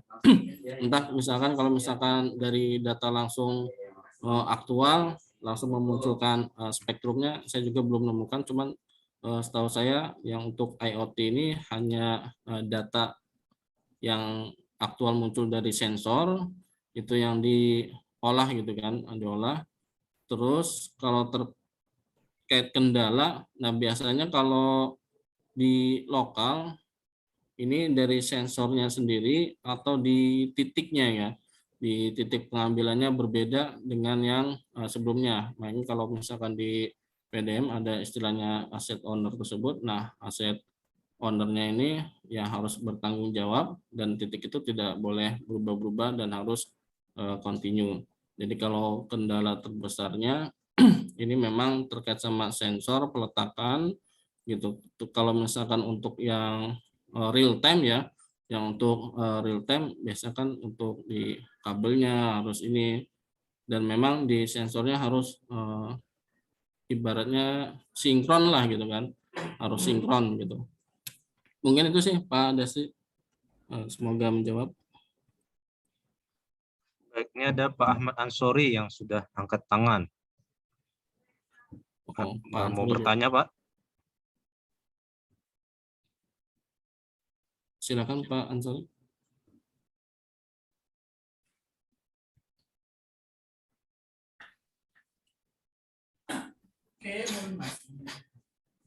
Kalau Ansori? ada mungkin Ada ya? ke Pak Fatoni ya. Ya, ini ada Pak Muhammad Fatoni. Jika dilihat dari tabel data monitoring CWPA, kenapa untuk batasan nilai vibrasinya hampir semuanya kategori C?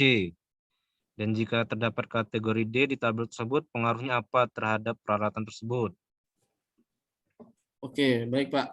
Jadi seperti tadi saya sampaikan, ini sebenarnya sumbernya itu adalah di kapitasi tadi Pak ya. Jadi pada saat commissioning ini sebenarnya mepet-mepet, maksudnya kategori B ke C-nya itu dikit dia. Gitu. Jadi 2,8, nah entahlah gitu kan, apakah pada saat itu diukur 2,8, bisa jadi besoknya sudah langsung masuk ke kategori C, walaupun pada saat komisioner kategorinya B, bisa jadi setelah seminggu kemudian dia langsung masuk kategori C. Cuman sekali lagi untuk vibrasi, ketika dia stabil, nilainya stabil, tidak ada peningkatan yang drastis dari hari ke hari atau minggu ke minggu, itu masih aman saja gitu, masih aman saja.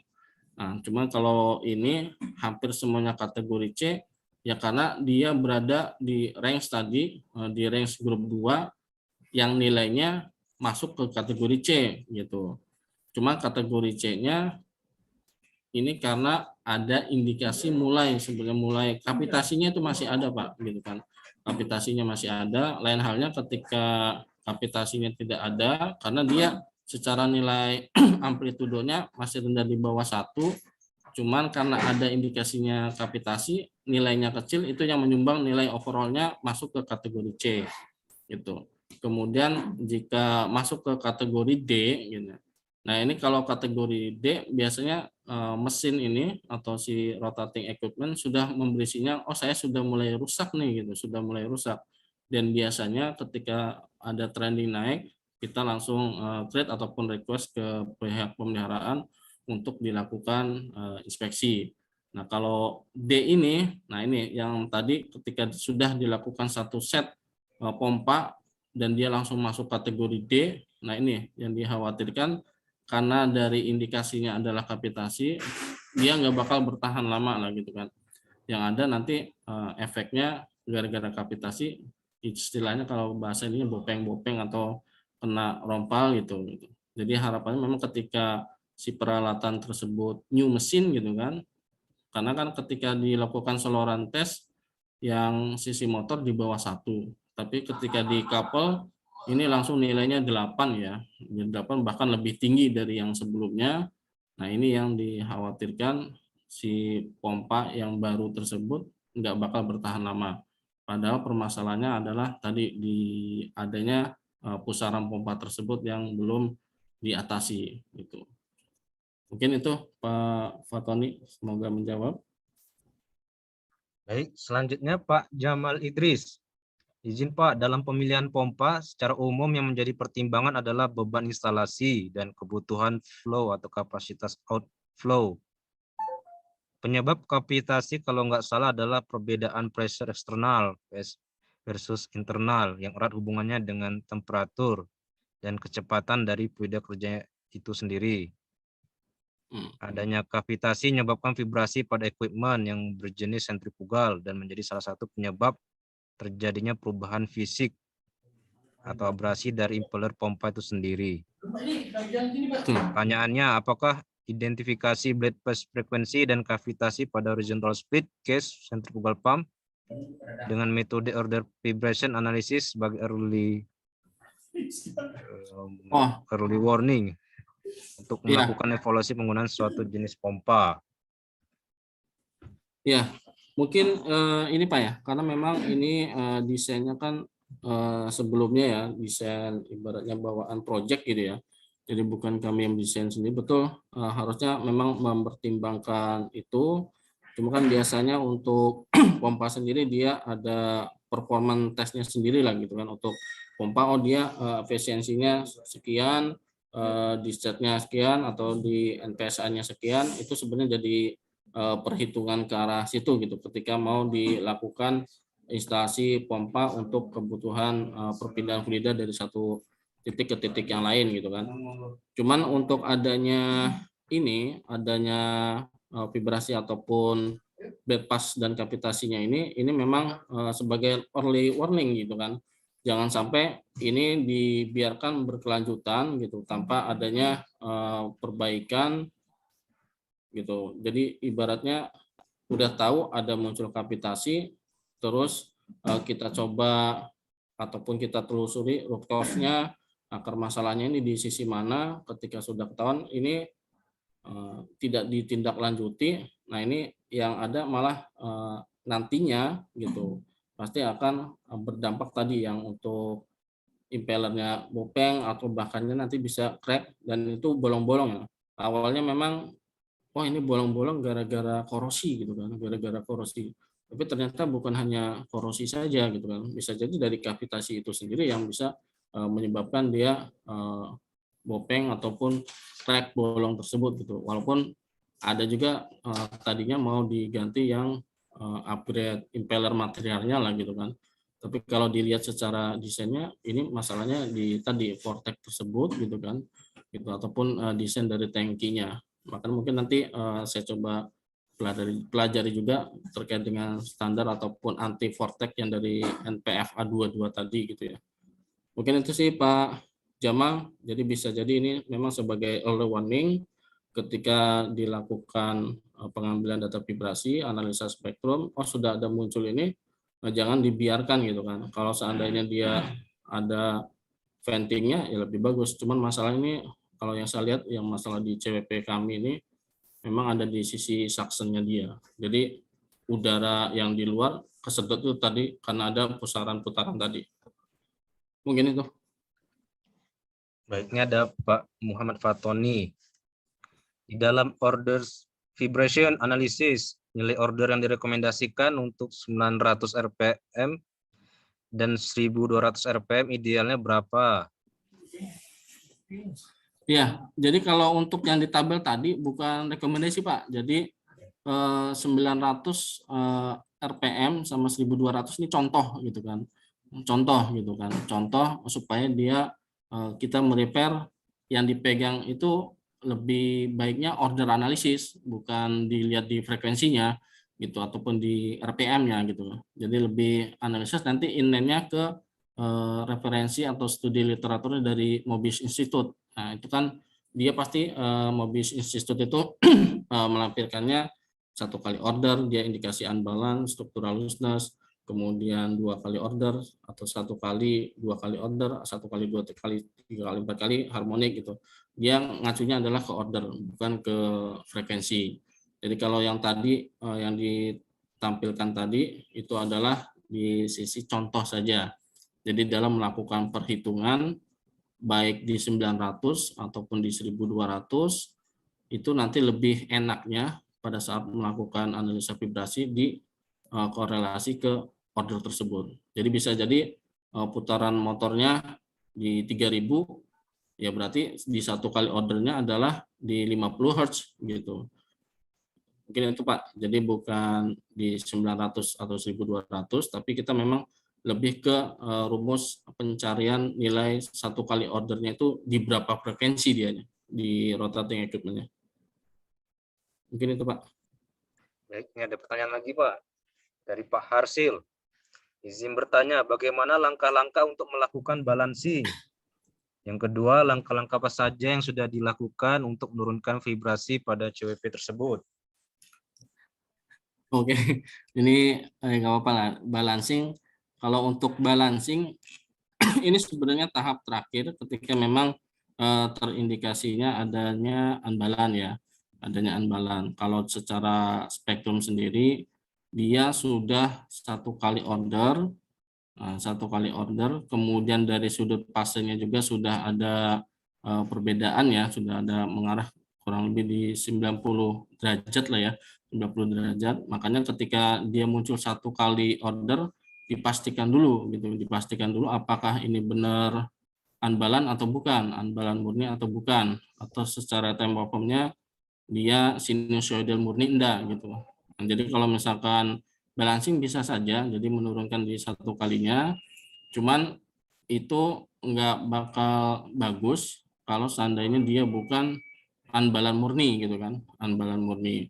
Jadi pertama dicek dulu untuk unbalannya, kemudian untuk proses balancingnya sendiri ya seperti biasa ya. Jadi kalau untuk di CWP sendiri nih belum pernah gitu kan, belum pernah dilakukan balancing karena memang indikasinya adalah di sisi bypass sama kapitasi tadi. Cuman untuk balancing yang pernah kita lakukan adalah di sisi fan ya, di ID fan terutama. Kalau untuk di ID fan ya sebenarnya bukan unbalan murni gitu. Cuman untuk menurunkan di 1 kalinya tadi ya, untuk di 1 kalinya tadi biasanya untuk trial kemudian balance, tapi kita tidak menggunakan dari VIP Expert-nya ya, software-nya itu, jadi menggunakan perhitungan manual lah gitu kan, perhitungan manual gitu. Jadi untuk proses balancing-nya sendiri ya biasa untuk trial, kemudian nanti ada sudut koreksi berapa, dan yang paling penting peletakannya itu harus berlawanan dengan titik yang menyebabkan dia ambalan gitu kan, ambalan. Jadi kalau misalkan perhitungan manual ini ketahuan berapa yang butuh katakanlah dia berada di sudut 90 gitu kan, 90 berarti yang ini harus dipasangnya 90 ditambah 180 tadi. Jadi harus di arah berlawanannya. Cuman perhatikan juga di sisi putarannya, putaran searah jarum jam kah atau berlawanan arah jarum jam. Kemudian dari sisi titik ya, titik nolnya itu kalau misalkan dipasang trigger RPM-nya ya di titik lasernya dia itu bisa dikategorikan di titik 0 derajatnya di situ gitu. Itu untuk balancing sekilas. Kemudian kalau untuk menurunkan vibrasinya, nah sebenarnya ini untuk yang penggantian pompanya sendiri ini belum turun karena sudah dilakukan cleaning tadi ya, sudah dilakukan cleaning. Kemudian dari sisi operasional sendiri sudah dilakukan close gitu kan, close discharge dibuka perlahan, kemudian di venting itu sama saja. Kemudian ada malah ke sisi lemon lagi gitu kan. Tapi ya sama saja karena indikasinya tidak memunculkan adanya indikasi Miss Lemon, tapi kapitasinya itu gitu kan, kapitasinya itu. Jadi sementara yang untuk pompa CWP kami ini masih dilakukan cleaning gitu kan, cleaning. Cuman indikasinya yaitu karena ada nyala mela yang runtuh hingga akhirnya kesedot di bagian strainer bawah. Nah, untuk akses masuknya sendiri ini agak sulit gitu ya. Jadi itu belum sampai cleaning full lah gitu kan. Kecuali memang dipotong terus diangkat, dipastikan bahwa memang strainernya itu yang tertutup gitu. Karena memang di ini tampil ya yang untuk sisi kolomnya ini. Ini kolomnya segini doang. Jadi untuk satu suction CWP satu ini. Nah ini kan untuk pipanya gede. Orang itu kalau masuk kecepit lah istilahnya gitu. Jadi mungkin itu. Baik, Pak. Ini ada Pak Muhammad Fatoni. Di dalam metode order vibration, ini seberapa efek kontribusinya terhadap predictive maintenance? Nah, kalau ini karena sebenarnya sudah ketentuan juga ya, sudah ketentuan juga. Jadi jangan sampai lupa lah gitu kan. Justru itu akan memudahkan gitu kan, untuk memudahkan metode order vibration analysis ini akan memudahkan. Jadi kita akan tahu oh dia di 1 kali 2 kali. Jadi ketika melihat di referensi, kalau bapak-bapak ada ibaratnya aplikasi dari Mobiusnya, itu pasti nyebutnya berapa kali ordernya dia gitu kan, berapa kali order, bukan nyebut ke frekuensinya si rotating tersebut gitu. Ini tuh jadi kalau untuk order ini sangat efektif sekali gitu kan, ketika memang untuk adanya perubahan RPM gitu, ada perubahan RPM. Kadang-kadang kita kok kemarin ini ada munculnya di frekuensi katakanlah di 120, besoknya kok dia ada muncul di 150. Nah, jangan-jangan si peralatan tersebut dia menggunakan inverter tadi. Jadi untuk putarannya bisa berubah-ubah. Kecuali putarannya tetap, misalkan kayak turbin gitu di 3000, ya paling bergesernya 2950, kemudian 3005, itu kan nggak terlalu jauh. Tapi kalau misalkan pakai inverter itu akan kesulitan ketika kita melihatnya berdasarkan frekuensi. Jadi order ini akan memudahkan ketika memang ada perubahan frekuensi gitu. Mungkin itu sih, Pak. Baik, ini masih banyak pertanyaan, Pak. Ini ada Pak Yunus. Pak mau tanya, pemilihan sistem pompa horizontal split case atau double section Glen packing apa yang sudah mechanical seal lebih bagus, yang mana, Pak? Wah, ini harus ke ahli pompa nih. Ahli pompa. Jadi kalau ya sedikit pengetahuan saya lah ya. Kalau misalkan untuk pemilihan biasanya kalau yang untuk mechanical seal kan dia lebih mahal ya. Gitu. Setahu saya sih lebih mahal ketika dia pakai mechanical seal dibandingkan dengan Glen packing gitu. Cuman balik lagi ketika memang peruntukannya kalau buat vakum ya, kalau buat vakum misalkan di area di saksinya rada vakum, ini lebih dianjurkannya pakai mechanical seal gitu kan. Kalau untuk glam packing dia memang lebih murah, terus proses penggantiannya juga kayaknya lebih simple gitu ya, lebih simple. Jadi memang dilihat lagi peruntukan ataupun fluidanya seperti apa gitu kan. Itu jangan sampai misalkan glam packing ternyata ininya bahan kimia, contoh misalkan ternyata dia akan menggurus atau menyebabkan si gland packingnya rusak gitu kan.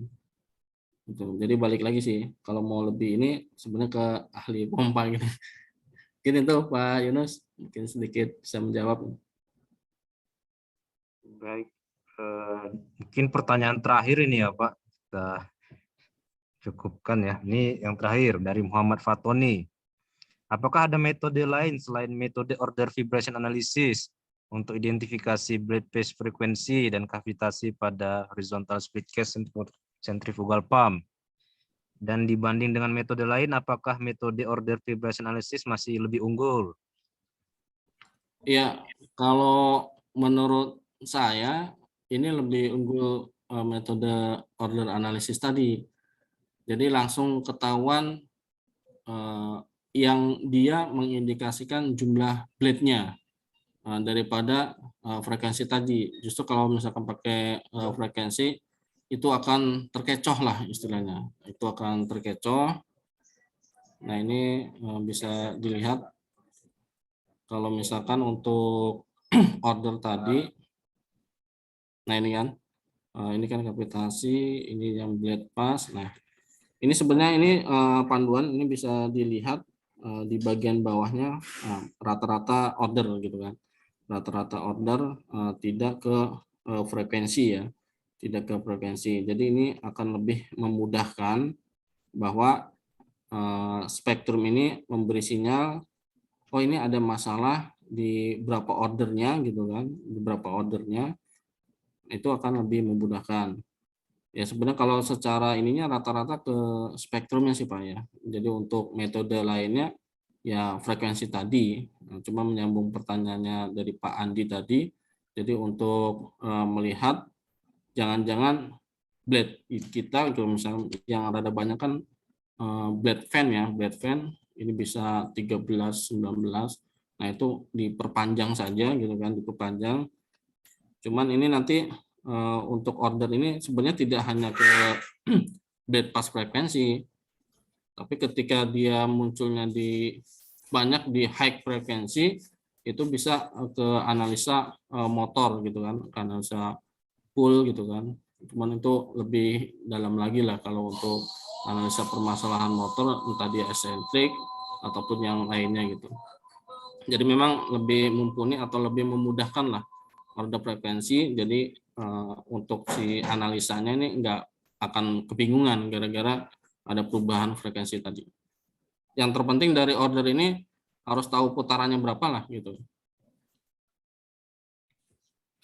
Iya. Baik, sepertinya di Kalimantan Timur udah azan ya Pak? Oh iya tadi kedengaran ya. ada yang Ya sudah azan ya Pak. Mungkin Bapak Ibu mohon maaf ya, ini masih banyak pertanyaan ya. Mungkin kalau ada yang ingin bertanya, mungkin bisa kontak langsung ke Bapak atau gimana nih Pak pertanyaan-pertanyaannya Pak? Oh bisa, itu tadi ada kontak di ini ya, kalau nggak salah di tampilan awal ini ada. Ya kita sharing-sharing aja. Nah ini ada nomornya. Iya. Munculnya beda. Nah ini, silakan jika ingin diskusi lebih lanjut. Ya kontak nomor telepon atau email ya Pak? Ya, email bisa. Ya. Oke, mungkin itu. Ya baik. Terima kasih Pak atas paparannya Pak, sangat bermanfaat sekali dan antusiasnya sangat tinggi ya bagi peserta nih Pak. Ya, Pak Blebot, waktu sudah ini ya, sudah maghrib dan waktu terbatas. Ya, terima kasih untuk Pak Dadang ya. Semoga nanti lain kali bisa mengisi waktu lagi Pak kalau masih ada waktunya Pak. Gitu.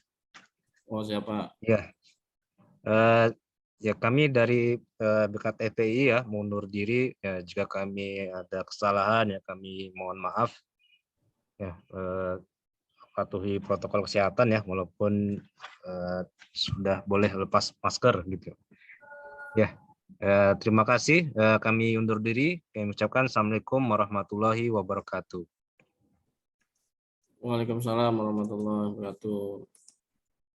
Terima kasih Bapak-Bapak semua atas sharingnya. Mohon maaf